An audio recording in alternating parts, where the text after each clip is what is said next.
एकलव्य से संवाद एक अनुज लुगुन। काव्यगत विशेषताएं।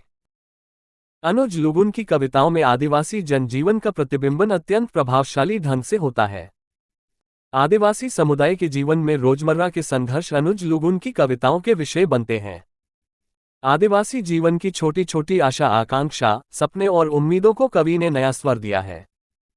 एक तरफ अनुज लुगुन अपनी कविताओं के माध्यम से आदिवासी समुदाय के समृद्ध और जीवंत अतीत को बगैर किसी लाग लपेट के प्रस्तुत करते हैं। वहीं दूसरी ओर वर्तमान समय की जटिलताएं, संवेदनहीनताएं और अमानुषीकरण के रेशे रेशे को खोलकर रख देते हैं। कवि अपने अनुभवों को अपने समय के मुहावरों से सींचते हैं। इस कारण इनकी कविताओं में स्पष्टता और साफगोई मुख्य रूप से व्यंजित होती है। काव्य भाषा। अनुज लुगुन की काव्य भाषा बहुत सहज है। उनकी कविताएं हर वर्ग के पाठक को सरलता से समझ आती हैं। उनकी कविताओं में आदिवासी जीवन की जल, जंगल और जमीन की समस्याओं की एकांगी अभिव्यक्ति ही नहीं दिखती, बल्कि इसके पीछे होने वाले छल, प्रपंच और षड्यंत्र को भी सरल भाषा में व्यक्त किया जाता है। कला पक्ष। अनुज लुगुन की कविता में आदिवासी जीवन के अनेकानेक रंग दिखाई पड़ते हैं। आदिवासी समुदाय का रहन सहन, जीवन शैली, आचार विचार आदि को कवि अपनी कविताओं में कलात्मक रूप में गूंथ देते हैं।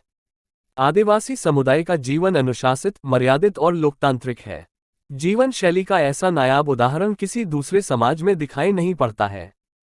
कवि अपनी कविता के लिए गहन संवेदना को इसी समुदाय से एकत्र करते हैं।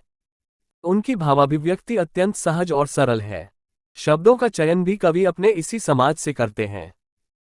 कई ऐसे शब्द जो हिंदी कविता में चलन में थे ही नहीं, अथवा उन शब्दों को बाहर का रास्ता दिखा दिया गया था। अनुज लुगुन पूरे वैभव और बगैर किसी हिचकिचाहट के उन शब्दों को अपनी कविता में प्रयोग करते हैं।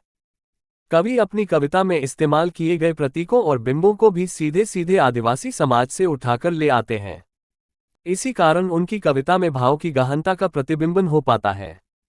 निजी अनुभूति का समाजीकरण अनुज लुगुन की कविताओं में अत्यंत प्रभावी रूप से होता है।